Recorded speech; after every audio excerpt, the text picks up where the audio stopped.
Flight service people are required to be familiar with that entire book. Now, you don't have to know it, but you have to be familiar with it. You have to know if something comes up, how do I find that piece of information in this book? Now, this next sentence down there, exercise their best judgment if they encounter situations that are not covered. That's going to be in every manual because you can't print a manual that's going to cover every contingency that might come up. There's just no way to do it. So all these manuals are going to have that little caveat in there that says, if we don't cover it, use your best judgment to come up with a solution. So that's the first one I want you to know. 7110.10, it's the Flight Service Station Manual. This is the other book I want you to know. You'll be familiar with all these. This is the 7110.65. This is the book that covers the air traffic controller's job. Okay, the .10 covers flight service. The .65 covers air traffic control. And again, the same two things. You're required to be familiar with the book, familiar enough that if something comes up that you don't know, you grab the book, you know where to find the answer, and exercise your best judgment if a situation comes up that's not covered. Okay. Those two manuals probably will show up on a test somewhere along the way. So keep that in mind. This one I'm just giving to you. You don't have to remember this one. I'm just giving it to you because it's out there. You use it a lot. Not just controllers use this, not just flight service. These are laying around the flight service stations for pilots to use and all that. It's called the Location Identifier book.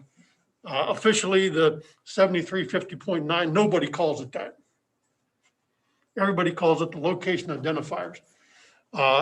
Every navigational aid, every airport, every named intersection of two airways, all those names are usually identified with 3, 4, or 5-letter identifications. Daytona Beach here, DAB. Okay. Ormond Beach, OMN, so forth. Well, there's got to be a book somewhere that lists all these things because obviously we can't memorize them all. So this book has location identifier. It's divided in half. The front half of it gives you the 3-letter identifier, and then it tells you what that airport or navigational aid or whatever is, where it's located, that sort of thing. The second half of the book reverses that. It gives you the name of the airport or the name of the nav aid, and then it tells you what the 3-letter identifier is. So again, it's a rather thick book also. Okay. So it's something, I just want you to be familiar with it. You don't have to know this one, but it is something that is used quite often, not just by controllers, but by pilots and other people also. This next one, again, forget the number. It's just called the contractions book. Most of these notices and such that the FAA puts out, I guess to save space, they put everything in contractions. And most contractions that are used are rather self-explanatory. But every once in a while, you run across a contraction or a group of contractions, no idea what they're trying to say. So again, you look it up in the book. Again, it's divided in half. Front end gives you the contraction and what it means. The back end gives you what it means and then the contraction. Just an example of another book that's used quite commonly out in the field. Another type of directive is called a change. We talked about changes to these orders. Remember, orders when they come out are permanent. They stay here forever unless they're canceled by the administrator. Well, changes have to be put out on those because things happen all the time.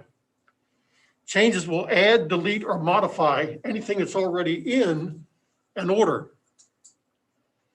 They can replace just one page. They can replace an entire section. whatever they need to do. It says they're issued on a scheduled basis about every 3 months. After 3 new changes, a new version is published. For instance, the air traffic control manual, the 7110.65. Right now, we're at the 7110.65 Y, or Yankee. So we got 1 more to go. Another change comes out, and the new manual come out, it'll be the 7110.65 Z. Where we go after that, I'm not sure. If they go back to A, or they probably go to like AA or something like that. But these books come out all the time with changes. This is what a change looks like. When they send you out that page and you're supposed to take the old page out and put the new page in, the part of that page that's been changed has this vertical black bar next to it. So it draws your eye right to that. This is the part that's been changed.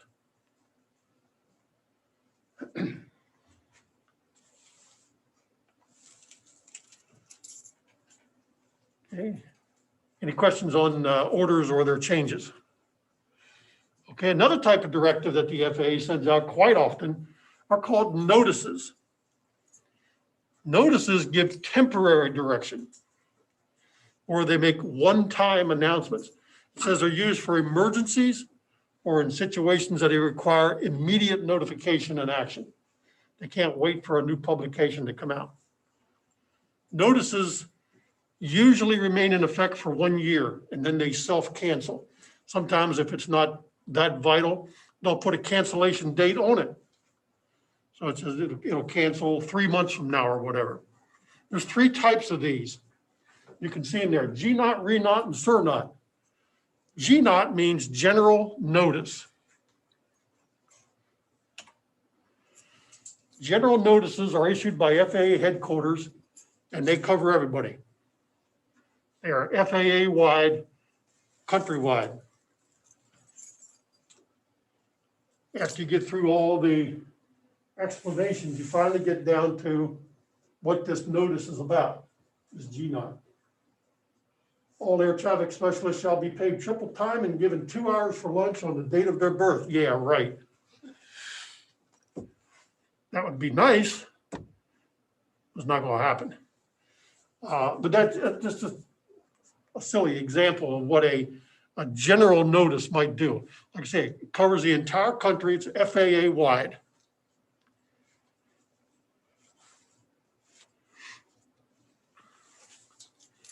The other two kinds, a Re-Not is a regional notice. Remember the other day when we talked about how the FAA divided the country up into 9 regions. And those 9 regions handle everything that the FAA does except for anything to do with air traffic control. So those 9 regions, when they put out a notice, they're called regional notices or Re-Nots. And it applies just to that one specific region. That's why earlier when it said that all these directives are FAA wide, not so much true. Re-Nots cover just one of those 9 regions. And then we said the FAA divides the country up into 3 service areas, Eastern, Central, and Western, for air traffic control business. When one of those areas puts out a notice, it's called a service area notice or a Sur-Not. And applies again only to that specific service area, not to the other 2.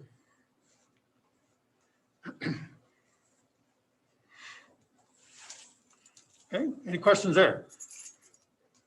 All right. Coming a little bit further down the chain is something called a supplement. A supplement is, as it says, issued by organizations other than the originator and provide internal guidance or instruction to meet localized needs. In other words, the FAA headquarters can put out a G-Not, a general notice, FAA wide that says, what did it say? On their birthday, controllers get 2 hours for lunch and get paid triple time. Well, a local Daytona Tower, supervisor at Daytona Tower could put out a supplement that says, yeah, we agree with that, except we're going to give our guys 3 hours for lunch instead of 2 hours. And again, that's a silly example, but you see what I mean.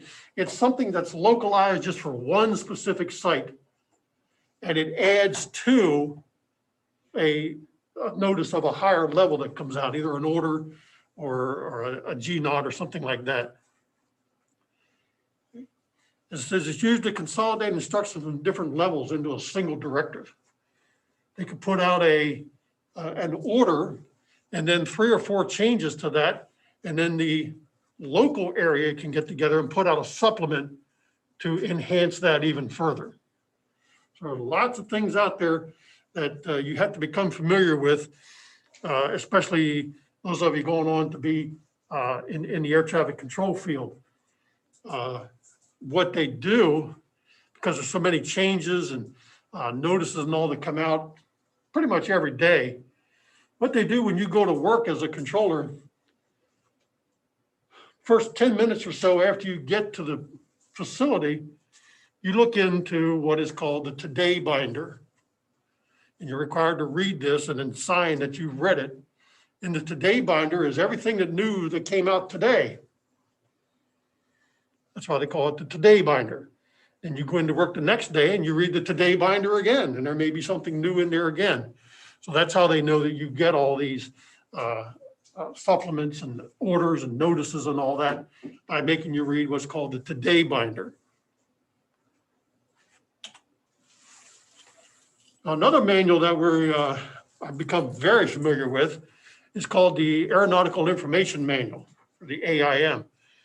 I guess most of you pilots are probably familiar with the AIM also. It's kind of a book that covers both sides. Simply put, the AIM tells pilots what controllers are trying to do, and it tells controllers what the pilots are trying to do. It lets everybody know what's going on. There's a pilot controller glossary in the AIM. So when certain phrases or certain terms are used, if they don't quite understand it, you can look it up in the glossary and know exactly what each other's talking about. The AIM leans more heavily towards the pilot side than it does the controller side, because there's a lot of stuff in there the pilots need to know. As a second statement there, it contains fundamentals required in order to fly in the National Airspace System. It'll tell you what information, what equipment do you need to fly in Class A airspace, that sort of thing. And it also gives you things that's in the third bullet down there. It says, contains information on health and medical facts. We're going to get into that a little bit when we get into CFR Part 91. What's the medical qualifications to be a pilot, to be a controller, so forth. Okay. Accident and hazard reporting. It tells the pilot exactly what to do if he has an accident of some sort. How to report it, when to report it, and all that. So the AIM is a very important document. Like I say, it leans more toward the pilot side, but it's got a lot of information in there about the controllers.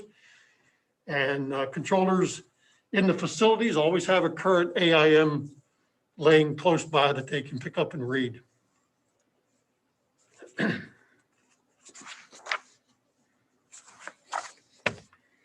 Okay, moving on. All of those orders, manuals, notices, supplements, all of those, they contain certain words. And those words, whether they're written in these manuals or whether they're spoken over radio frequencies, they have specific meanings to them. Let's look at them. First of all, may or need not means it's an option. You see the example down there. The phraseology approved as requested may be substituted in lieu of a lengthy read back.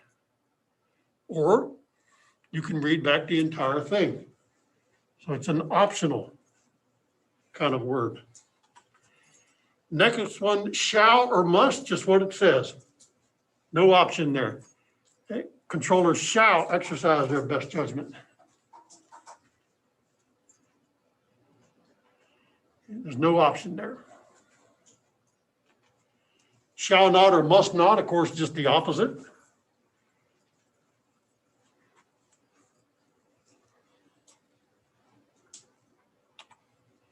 Should, this comes highly recommended, but it's not mandatory. It's not a shall or a must. All students should study 20 hours a day. I'm sure you all do that. At least 20 hours a day, right? Okay. And administrative messages should be restricted. It's recommended, but it's not required. And finally, will. Will means something's going to happen in the future. Students will enjoy themselves at the academy. Center will transmit flight data to the Canadian Center in one of the following manners. Indicates something's going to happen in the future. I can give an aircraft a clearance from New York to Los Angeles.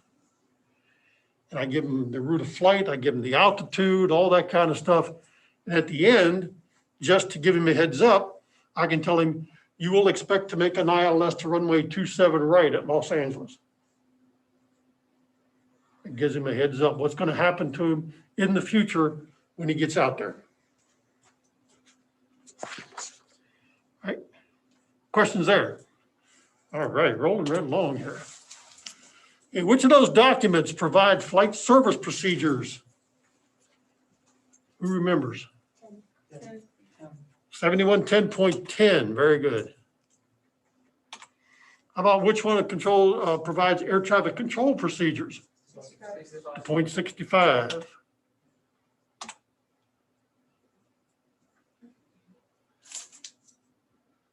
Can I let you go this early?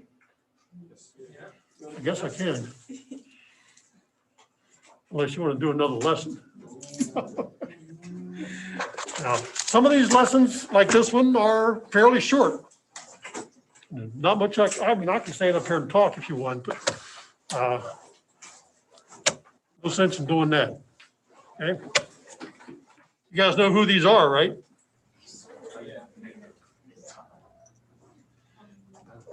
Some of them I'll put up there, but you don't know who they are. You don't know who that is? Rocky and Bullwinkle? Nope. You don't know Rocky and Bullwinkle? Nope. Man, you have led a sheltered life. Rocky the flying squirrel and Bullwinkle the moose? Nope. Oh, man. Go on YouTube and look up Rocky and Bullwinkle cartoons.